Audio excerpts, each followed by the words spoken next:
Après Deadpool et Batman, on continue les avant-séances avec un nouveau super-héros torturé, Wolverine. Aujourd'hui, je vous présente le film Logan.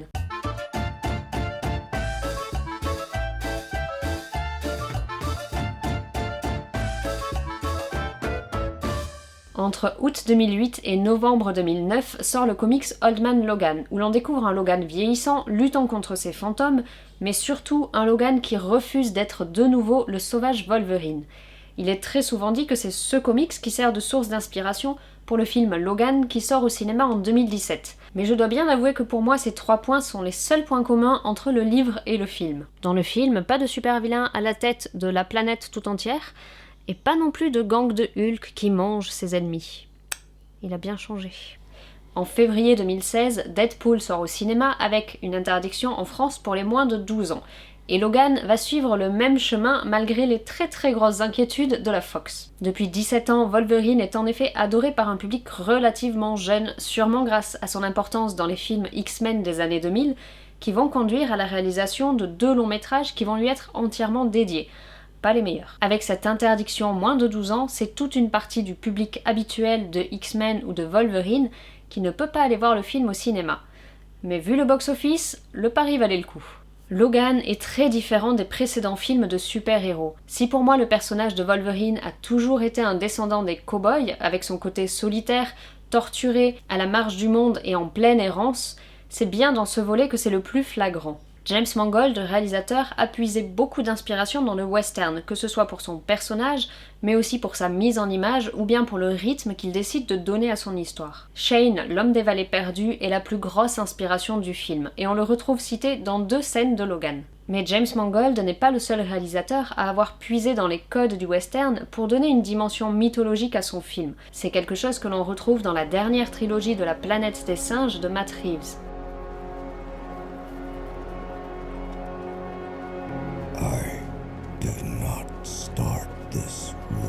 Comme je l'ai dit juste avant, Wolverine existe sur grand écran depuis l'an 2000 avec la sortie du tout premier film X-Men. Et si aujourd'hui nous sommes habitués à voir des personnages qui changent d'interprète au fur et à mesure des reboots, pour Wolverine, c'est dès le départ l'acteur Hugh Jackman, alors âgé de 32 ans, qui est choisi. Logan est sa 9e apparition sous les traits du super-héros, et pour chacune de ces apparitions, et encore plus dans les 3 films en solitaire, l'acteur va devoir se plier à un régime et à un entraînement très strict. Entraînement 6 jours sur 7 pendant 2 heures, 6 repas par jour pour pouvoir tenir le rythme, et absence totale de sucre dans son alimentation. Si pour les 2 premiers volets, cet entraînement fonctionne parfaitement et permet à l'acteur de gagner en masse musculaire, en force et également de sécher au maximum, ce sera beaucoup plus compliqué pour le 3e volet Logan. L'acteur a maintenant 48 ans et son entraînement doit s'adapter à son âge. Il va ajouter à son entraînement déjà en place un procédé bien connu dans le milieu du culturisme à ne pas reproduire chez soi,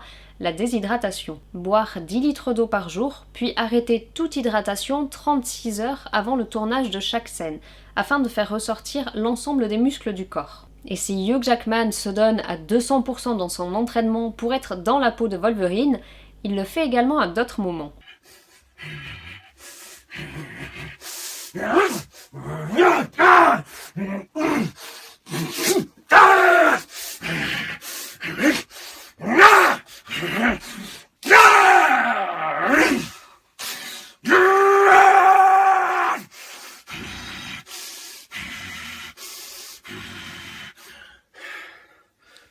J'ai beaucoup aimé l'acteur Hugh Jackman, je ne suis pas une grande fan des 2 premiers volets de Wolverine, qui sont, je trouve, très mal écrits. Mais pour moi, le film Logan offre enfin au personnage de Wolverine, et au passage à son acteur, un écrin à sa hauteur au cinéma.